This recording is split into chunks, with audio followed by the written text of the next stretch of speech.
پورا موقع دے رہے ہیں کہ یہ جب فیصلہ ہو جائے. یعنی اگر ہم نے ٹرانسفر کا اتنی دیر اپلائی کیا ہوا ہے تو کم از کم فیصلہ تو کریں.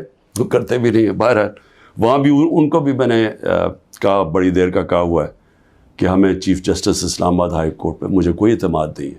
جب مجھے اٹھایا گیا وہاں سے, آپ سوچیں کہ مجھے غیر قانونی اور آئینی طور پہ اٹھایا گیا ان کی عدالت سے, اور انہوں نے اس کو لیگلائز کر دیا. یعنی اصل میں تو ان کو اللیگل کرنا چاہیے تھا. سپریم کورٹ کو تو جانے کی نوبت نہیں ہونی چاہیے تھی. ان کی عدالت میں بیٹھا ہوں, شیشے توڑ کے, ڈنڈے مار کے, وکیلوں کو مار کے, وہ بیچارہ رجسٹری اسٹاف ان کو ڈنڈے مار کے, اور مجھے گھسیٹ کے لے گئے وہاں سے ان کی عدالت سے. اور چیف جسٹس نے کچھ بھی نہیں کیا, بلکہ اس کو جائز قرار دے دیا گیا. اس کے بعد جو اس سے پہلے ٹرین کیس تھا, 3 ممبر بینچ بیٹھا, 2 ججز نے واضح طور پہ کہہ دیا کہ مینٹینیبل ہے کیس. چیف جسٹس صاحب فیصلہ نہیں کر رہے, وہ بھی لٹکایا ہوا ہے وہاں. اور ہمیں اعظم سواتی کو بہت اعتراضات تھے. انہوں نے لیٹر لکھا کہ مجھے اعتماد نہیں ہے آپ کے اوپر. تو نہ وہ اپنے آپ کو ریکیوز کرتے ہیں, نہ ادھر نیچے سے ریکیوز کر رہے ہیں. اور پھر ہمیں بڑا ایک سیریس چیز ہے یہ جو فیس بک پہ دیکھیں, فیس بک 90 دن تک فیس بک کا ریکارڈ ان کے پاس پڑا ہوتا ہے. اگر FIA یا جج صاحب ایک صرف آپ کو ای میل کر دیا فیس بک کو کہ یہ کیس ہو رہا ہے, آپ مہربانی کر کے بتا دیں کہ 90 دن تک ان کی جو بھی فیس بک میں پوسٹ تھی وہ کون سی تھی. کیونکہ 90 دن تک جو لوگوں نے دیکھا ہے اور پوسٹ بھی کیا ہے کہ اس کے جو ہمایوں دلاور کی پوسٹ تھی اس پہ انہوں نے جو ان کا میرے متعلق پوسٹ کی ہوئی ہیں, وہ تو اگر کوئی بھی دیکھ لے تو مجھے تو ان سے انصاف نہیں مل سکتا. لیکن وہ FIA کے پاس گئے اور FIA نے جناب کہا جی وہ کیونکہ ڈیلیٹ ہو گئی ہیں, وہ FIA نے کلین چٹ دے دی. میچ فکس ہوا ہے. ابھی بھی اگر آپ کسی کو انصاف کی فکر ہے چیف جسٹس اسلام آباد ہائی کورٹ کی یا FIA کو, تو بڑا سیدھا ہے کہ ایک ای میل کریں اور فیس بک کو کہیں کہ ہمیں 90 دن کا دے. اس میں پتہ چل جائے گا کہ کیا دلاور صاحب مجھے انصاف دے سکتے ہیں یا نہیں دے سکتے. میں اس کے بعد دوسری بھی بات کرنا چاہتا ہوں, کیونکہ یہ تو اب دیکھتے ہیں, یہ بڑی تیز سپیڈ سے چل رہا ہے. اب دیکھتے ہیں آگے کیا ہوتا ہے. لیکن ابھی تک تو کوئی امید نہیں نظر آ رہی کہ جو فیئر ٹرائل ہوتی ہے وہ مجھے ملے گی, جو میرا رائٹ ہے. دوسری چیز یہ جو انہوں نے 2 بلز اسمبلی میں لے کے آئے بڑی تیزی سے, پتہ نہیں انہوں نے کتنے بل پاس کر دیے 1 گھنٹے کے اندر, کوئی 15 نئی لیجسلیشن لے آئے. وہ گورنمنٹ جو جا رہی ہے 15 لیجسلیشن, 8-10 لوگ بیٹھے ہوئے تھے اسمبلی میں. جمہوریت کا مذاق اڑا ہے. نہ وہ بل پڑے گئے ہیں نہ کچھ ہے, جلدی سے, اور سارا بل کے پیچھے بدنیتی ہے.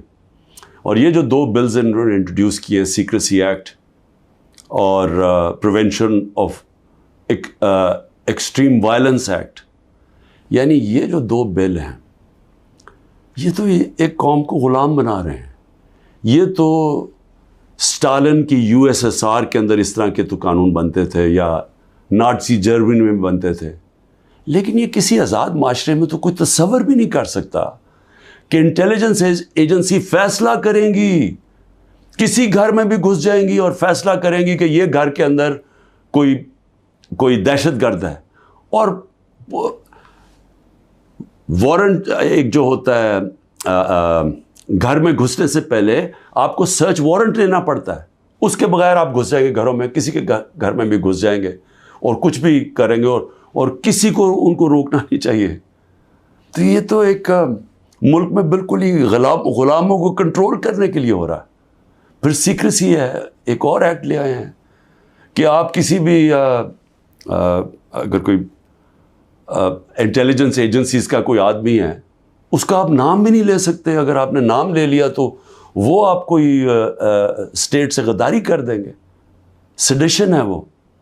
تو یہ تو اس طرف جا رہا ہے کہ جنرل مشرف کے مارشل لاء میں بھی اس طرح کی حالات نہیں تھے. یہ تو بالکل ایک وہ معاشرہ, اور مجھے لگ رہا ہے کہ تیاری کر رہے ہیں کہ انہوں نے تو الیکشن کا کوئی نیت ہی نہیں نظر آ رہی. تو اگر الیکشن نہیں کروانے تو اس کے بعد تو پھر لوگوں کو کنٹرول ہی کرنا پڑے گا, تو انہیں حربوں سے کنٹرول کرنا پڑے گا. اور مجھے جو خوف آ رہا ہے، میں آخر میں صرف یہ بات کرنا چاہتا ہوں کہ اس وقت جو پختونخوا ہے اس کی ہمیں فکر کرنی چاہیے، کیونکہ ان کی کوئی اپنی الیکٹڈ گورنمنٹ نہیں ہے اس وقت. ان لوگوں کو اوپر مسلط کر دیا ہے جن کی کوئی قانونی حیثیت نہیں ہے، اور وہ جو وہاں کر رہے ہیں، جس طرح کی کرپشن ہو رہی ہے اور جس طرح کا وہاں وہ صوبہ آہستہ آہستہ وہاں دہشت گردی بڑھتی جا رہی ہے، لا قانونیت بڑھتی جا رہی ہے، تو وہ تو لوگوں کو پہلی نوجوان وہاں سارے قبائلی علاقے کا جو جس طرح کی تباہی مچی تھی، جس طرح کی قتل و غارت ہوئی ہے قبائلی علاقے میں، ڈرون اٹیک سے، ملٹری آپریشنز، اوپر سے طالبان ایک طرف، دوسری طرف فوج، تو وہ جو لوگوں سے ہوا، جس طرح کی تباہی مچی وہاں، تو وہ تو اسی سے ابھی نکل رہے ہیں. تو اگر یہ اسی طرف چلا گیا پھر سے، تو مجھے تو سمجھ نہیں آ رہی کہ کیا جو اس وقت فیصلے کر رہے ہیں اس ملک کے، کیا ان کو اندازہ ہے کہ نیچے گراؤنڈ کے اوپر کس طرح کا غصہ اٹھ رہا ہے؟ کیا اندازہ ہے کہ جب وہ پولیس لائنز کے اندر جب 100 پولیس والے شہید ہوئے تھے، پتہ ہے نیچے سے کیا آوازیں آ رہی تھیں؟ اور اب جو بجوڑ میں ہوا اس کے اوپر سارے پختونخوا کے اندر کس طرح کا غصہ گیا ہے؟ کیا کسی کو اندازہ ہے کہ یہ کس طرف جا سکتا ہے؟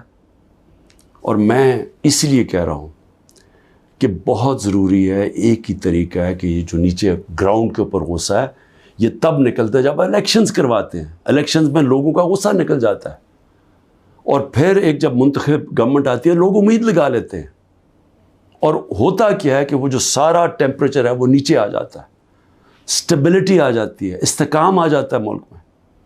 تو یہ جو دوسری طرف ابھی کوششیں ہو رہی ہیں،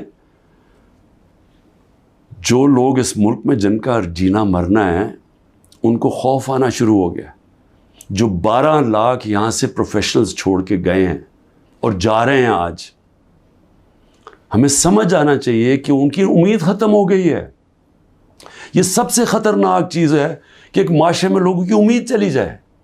تو جس طرف ہم جا رہے ہیں یہاں تو کوئی روشنی نہیں نظر آ رہی، اور اگر انہی لوگوں نے بیٹھے رہنا یا اسی طرح پاکستان میں الیکشنز کے بغیر ایک کنٹرولڈ گورنمنٹ چلانی ہے اور لوگوں کو کنٹرول کر کے چلانا ہے. میں یہ اپنے تجربے سے ایک تاریخ کا ایک طالب علم ہوں، میں آپ کو بتانا چاہتا ہوں جو سیاست میں ایک زیرو سے ایک پارٹی آج سب سے بڑی ماشاءاللہ پاکستان کی پارٹی ہے، جو میرا تجربہ ہے عوام کا، میں آپ کو کہنا چاہتا ہوں کہ یہ پاکستان کو ادھر لے کے جا رہے ہیں.